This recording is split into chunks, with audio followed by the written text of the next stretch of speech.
As of November 13, the number of road traffic victims in Jamaica is 319, a much lower number when compared to last year's 366 over the same time period. But if you ask me, that is still 319 too many. It has been said time and again, but it bears repeating. Slow down. Drive with care and let's look out for each other on our roadways. Hello there, welcome to this edition of Jamaica Magazine. I'm your host, Adrian Atkinson. As always, we have an informational show planned just for you, so do stay with us. Road safety time and time for slow down. Cut the speed, let it up and go. The road code and up, play. Use the light in a night or day. Speed kills when you're in a hurry. Hit the child and then you cry sorry. But if you cut the speed, your body life wouldn't bleed. Walk, stop, beg and plead. Just cut the speed, cut the speed. Taxi, bus driver, bike man, whole order, Markex and Honda. Where are FIFA? Where are race? So stop! The sign it said, children crossing the speed on them. When you see a pedestrian crossing, just stop. Don't drive past them. Road safety time and time for slow down. Cut the speed or you don't come grow.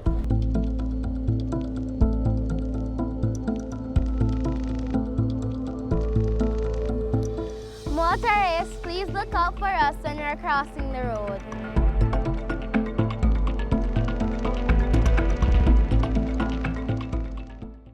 As we are in Parent Month, we take a look at the activities planned to support our household guides.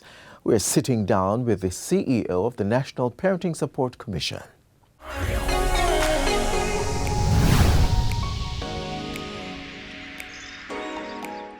Welcome to Get the Facts, the show that gives you information on the latest topics. It was Frederick Douglass who said, "It is easier to build strong children than to repair broken men." Essentially saying it is easier doing the necessities when grooming our children at a young age as opposed to fixing them at a later date once the damage has already been done. Now the government understands this ubiquitous lesson, and thus we have organizations such as the National Parenting Support Commission. And with me today is Chief Executive Officer Kesia Carr. Ms. Carr, welcome. Thank you. Thank you for having me again. All right, again. Yes. Now let's jump into getting some facts about the National Parenting Support Commission. Now, I gave a broad overview of what your organization does, but you give me some more details. Well, we're really here to ensure there's great partnership between home and school. We understand that parental involvement is paramount to student success. Right. So the government of Jamaica has seen it fit to establish a commission to coordinate supports for parents. So we look at what they need. We work with government agencies and NGOs and the international development partners to ensure that whatever those needs are, and the needs could be rooted through programs we have established, or we may have to look at other programs that we need to add to our framework of supports, so that parents get what they need. The whole idea is that having settled all the issues with parents, then they'll be better partners in education. So it's not that the government is trying to raise people's children. The government is empowering people to raise their children well. Absolutely, and that's a major point. We're not interested in relieving the responsibilities. We want to strengthen we want to strengthen or build the capacities of parents for them to be effective in their parenting. We also note that across the parenting landscape in Jamaica, there are many persons who are interested in establishing programs or offering services. So one of the things we're mandated to do is to have an accreditation framework where persons can submit to us their programs or ideas of a program, because many of what's submitted is an idea, but we work with those entities and we do have an accreditation committee. Once you submit your documents to us, then we're able to guide you as to what you should be doing, how it should unfold. We ensure that it's guided by research, that you have good content, and so on, so that you can be offering the service, because we actually need service providers. We need more because, the National Parenting Support Commission is in Kingston. And many of the government entities, though they may have different offices. Many of them, the headquarters would be in Kingston. But Jamaica We need is to. in Kingston. Jamaica is not Kingston. Speaking from a girl who was raised in North Trelawney, All right. right? So, we want to be able to send people in their own colleges to get supports through programs that are evidence-based, that we can bank on, that should they get information through these programs, we will see effective parenting. Understood. Now, oftentimes we might struggle to translate the mandates into real life. And I'd like us to do a little case study. No worries. A single mother shows up to one of the offices. She's ready to give up. What happens? Well, we first have to sit with that mother. We get this often, actually. Often, yes. We sit with the mother to find out what are the antecedents. Why are you giving up? What are the problems that present? Right. And having looked at the issues, then we begin to map out what the supports will look like. Oftentimes, I can tell you the idea of giving up stems from the fact that there's just not enough knowledge about how the child is supposed to be behaving at this particular stage. And the other frustrations of life exacerbates that position of misunderstanding or ignorance. Right. So if you have lost your job, or, you feel like you're underemployed, or you're just having a difficult time, or you may have antecedents in your own life, issues that you have never thought to resolve, and whatever is happening with the child is triggering, and it could be at the subliminal level, you're not even realizing. Right. Then having looked at the entire situation, then we're able to see where you should be recommended to, or what government entities we should be working with to ensure you get the support to settle all those issues. If it's information specific to parenting, then that is who we are. So then we're going to help you to understand this age of the child. Why is this behavior happening? What you need to do. I want to quickly say that one of the things we're grappling now, it's the two extremes in parenting within the same household, with the one parent, not two parents. Okay. So you'll have the same parent being extremely permissive, so anything goes, and then at the same time, on the other end, being extremely authoritarian. Aggression. Yes, there you go. So you're permissive, the child gets everything, and this one time you're thinking the child shouldn't. You're going to be very draconian with your measures and very stringent, not understanding that you can't be swinging the pendulum, because both are bad. Right. You can't be permissive. Permissive parents overindulge. They love their children, but they say yes to everything. And then there's this one time now when it's something that you believe absolutely you need to put your foot down on. And if the child who is used to you saying yes for everything is going to protest, it's then confusing. It's very confusing. It's confusing. It's very confusing. No, we're almost to our break, but I do have to ask you.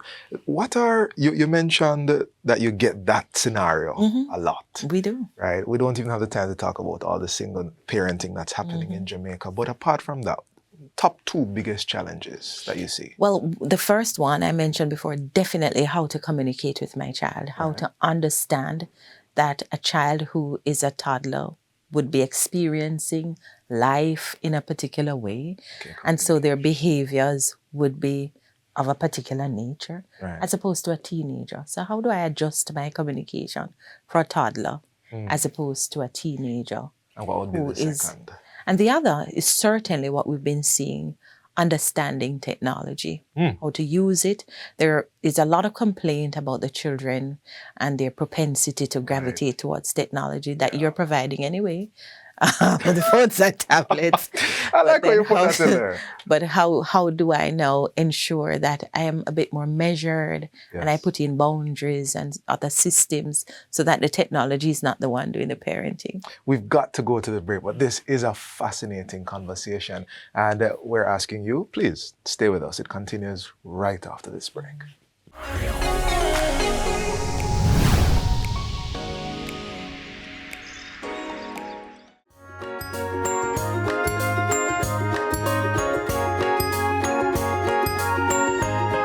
All children deserve positive parenting. Why not pamper us? Be patient with us. Make time to teach us and, of course, play with us. Celebrate milestones with us and don't forget to be our number one supporter. Do all these things and practice positive parenting today.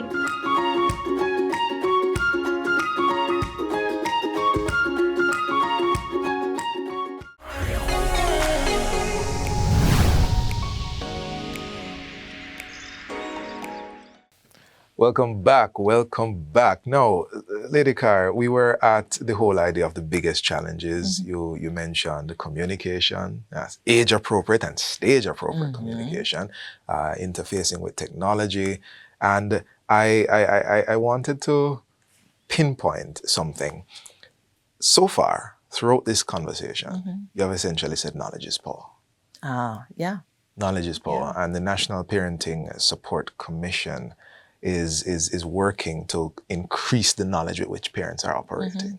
So is there somewhere where, okay, I'm not able to come into the office, but I can get resources and knowledge surrounding parenting that you guys provide? Certainly. So we do have our website, npse.gov.jm. We have a helpline at 876-560-9272 that someone, a social worker, will answer.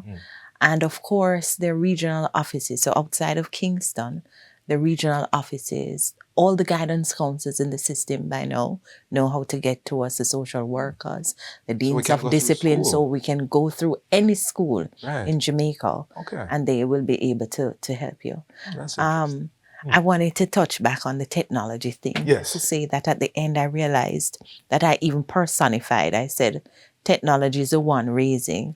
And that's interesting for me because we're looking at AI and parenting in particular. Because having had discussions with parents, one of the major concerns, if you will, would be AI. And so we are having conversations about AI and parenting. Okay, okay. Now, November is Parent Month. Yes. What do you guys have planned? And most importantly, after you've told me the plans or given me the shape of the plans, what's the outcome that you're hoping for? Sure. So, Parent Month is a staple on the calendar. We celebrate it November every year. I want to just give a plug that, given that it's the Ministry of Education, Skills, Youth and Information, it's also Youth Month. Right. But in any case, this year, we launched under the theme, it's parenting and AI, surf beyond the surface. Right. And we want parents to do research on the AI tools that can help them with communicating with their children and also help them to understand how to better support their children in their academic journey. We've had several things planned. We have community meetings and we have some parenting education sessions at a larger scale. So we're expecting more people. Those will be live streamed. And we have consulted on this with the World Health Organization, Parenting for Lifelong Health, and Oxford University, who are also supporting the parenting and AI conversations and education. This year, we're happy for the partnership. That has been an established and ongoing partnership. And we've actually been credited as leading the world in the conversation right now on parenting and AI. So I'm pretty excited that Jamaica has seen it fit to steer this conversation. What are we expecting to accomplish? Well, we want parents to feel strengthened and empowered, having participated in National Parent Month. We want the conversations and the education to continue because, like you said, knowledge is power, and we won't be able to get behavior change if people are not told. Right. So the information is key. We want parents to continue to support the parenting education sessions and to call us for whatever situations that present that they are trying to navigate. Because one of the things Parent Month does, it puts a spotlight on the Commission and its work, and it builds awareness. Where awareness is built, demand is also driven. So we're expecting that more parents will be calling for us to support them in whatever area, so that at the end of the day, they can be better partners in education. Education is a thing, Yes. Yes. And so the idea is that we won't get the kind of successes we want. We want children who have social competencies, and we want children who get the attainment levels beyond reading and writing and arithmetic. Those are the foundations. We want our children to be pursuing higher education and realize their dreams and contribute well to our society. And I believe the only vehicle is through education. It's an observation that has often been made on this platform and on larger platforms that raising your kids right is an economic strategy. There you go. So we're in the final moments of our interview, and just to bring this up here, for the specific events and the movements to which parents can attend, we can visit the website, National Parenting. Yes, or contact any of the regional offices, any school, because the schools know. Really? Okay. We're having community meetings also in support of 245 schools that the National Education Inspectorate report has said are in need of immediate and targeted support. So we're concerned with the element of those reports that speak to parental involvement. And so we've already started meeting with communities and meeting with the schools that are part of that intervention to ensure that the community and parents in general will know that the ministry is not just sitting down doing nothing. We have a comprehensive plan to include how are we going to drive parental involvement in those institutions. Understood. For the last 14 minutes or so, you've been speaking to me, but the parents are watching and children are watching. And sometimes the children can say, Mommy, Daddy, I need, come look on this. So they're watching. What's your word to them?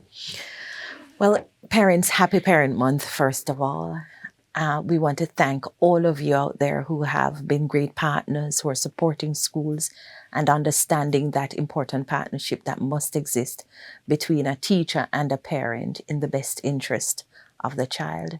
I want to say to you that as a parent, I know that the journey can be challenging, but it makes no sense to sit and bemoan the issues when you have a commission that has been established for the sole purpose of supporting you. So give us a call with any issue. You'll find that we're very responsive and we're non-judgmental. We're not here to bash you or to tell you what a bad job you're doing. We're actually here to listen to what's going on and to see together with all our partners, other government ministries and agencies, non-governmental organizations, even international development partners. We're sitting down and together we're crafting a plan to ensure that your lives will be a little better so that at the end of it all, your children can benefit. Happy Parent Month, and thank you so much for your continued support. And hopefully, through this medium, other parents will see it fit to come on board and be a part of this parenting journey. We look forward to hearing from you. Thank you. All right, and that's it for our conversation with Chief Executive Officer of the National Parenting Support Commission, Kesia Carr. Thank you for having me. Thank you for coming. And thank you for watching. This has been Get the Facts. I do hope you have a productive week, and we will see you next time.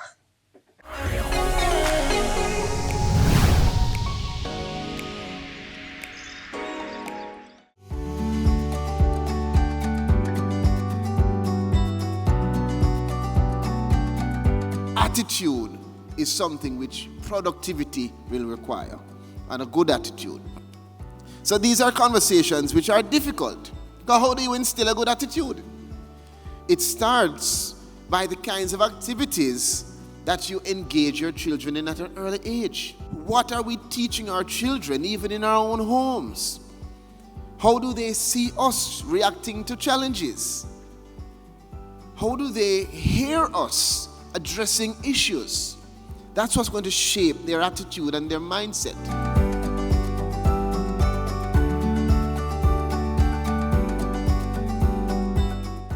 Of our 14 parishes, it is the one thought to be the most neglected by many, but not anymore. Over the past few years, there have been a stream of economic developments in St. Thomas. And in our next feature, we explore them. Take a look. People of St. Thomas, you are special. And the government acknowledges the sacrifice of your forefathers. St. Thomas is a place of great potential. And your government recognizes this. And we are doing everything possible to ensure that the true potential of this parish can be fulfilled.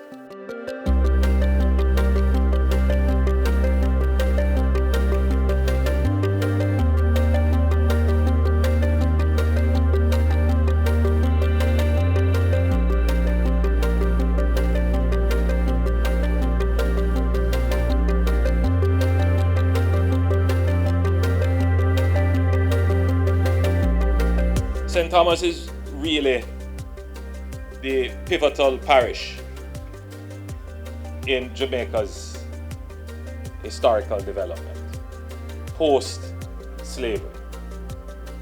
It is the Morant Bay rebellion which really sparked a new interest from the colonial government in the administration of the affairs of Jamaica. Over time, St. Thomas has garnered the unfortunate label as the forgotten one. But the government is looking to terminate that idea with a slew of developments on the way and still more planned.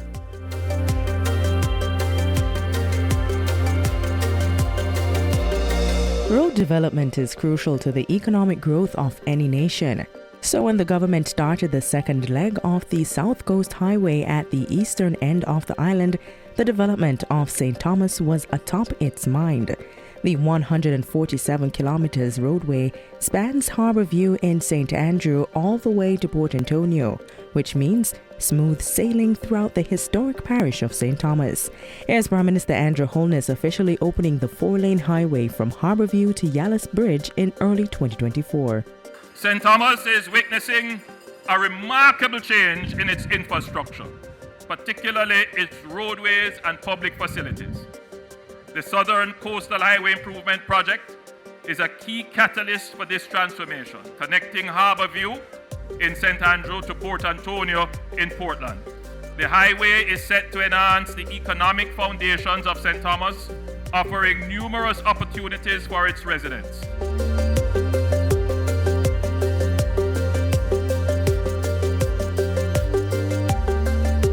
St. Thomas residents on a whole will be happy with the development taking place, but the people of the Roselle, Shady Spring and White Horses community will be most excited with the new seawall that is being built along a section of the main road in the parish.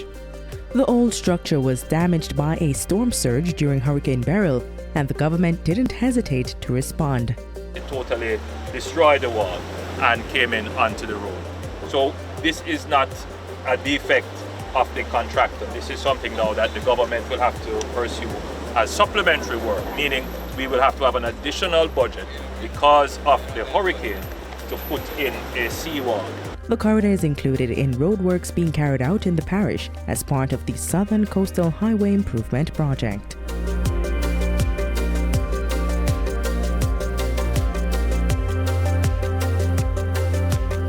A landmark development in the parish is the Morant Bay Urban Centre, which is currently under construction. This 28-acre development will feature more than 50 public and private sector entities in one space. Among them, the St. Thomas Municipal Corporation, 2 BPO facilities expected to employ approximately 3,000 individuals, a museum, financial and medical facilities, a daycare center, a brand new courthouse, a tax office, Registrar General's Department, Passport Office, and many more. The Morant Bay Urban Centre is powering the development for the people of St. Thomas. Many households are going to benefit from the economic and social opportunities that will be curated right here in this 28-acre development. We have a university here. We have training facilities here. We have joined up government here. We have food, recreation and commerce right here. We have light industry right here.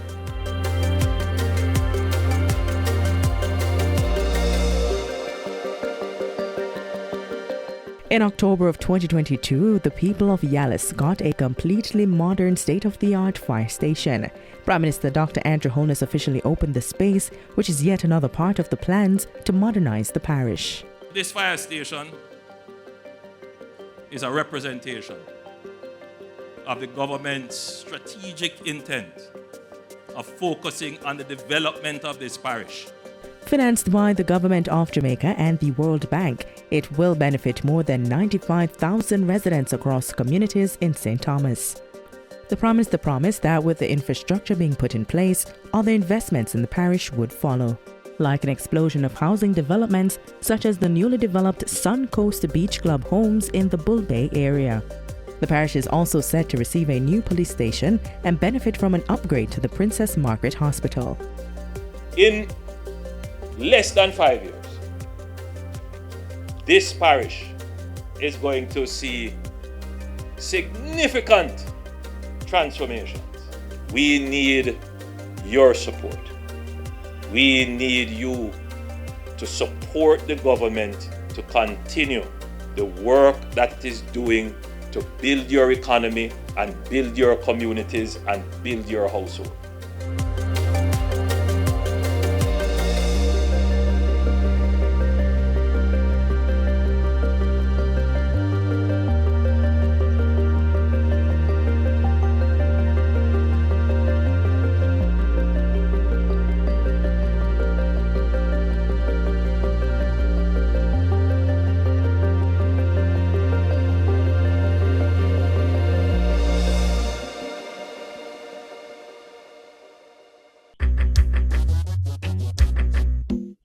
Nutritious food, succulent dishes, superior workmanship, and excellent service.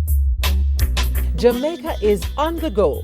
Let's grow what we eat and eat what we grow. Let's harness the indomitable spirit of our most valued resource, our people.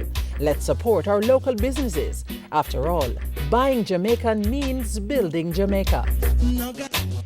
Original.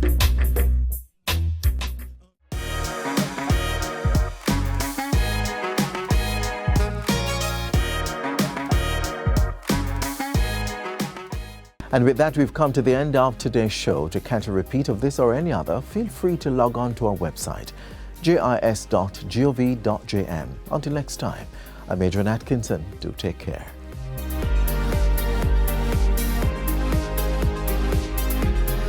This has been a production of the Jamaica Information Service, the voice of Jamaica.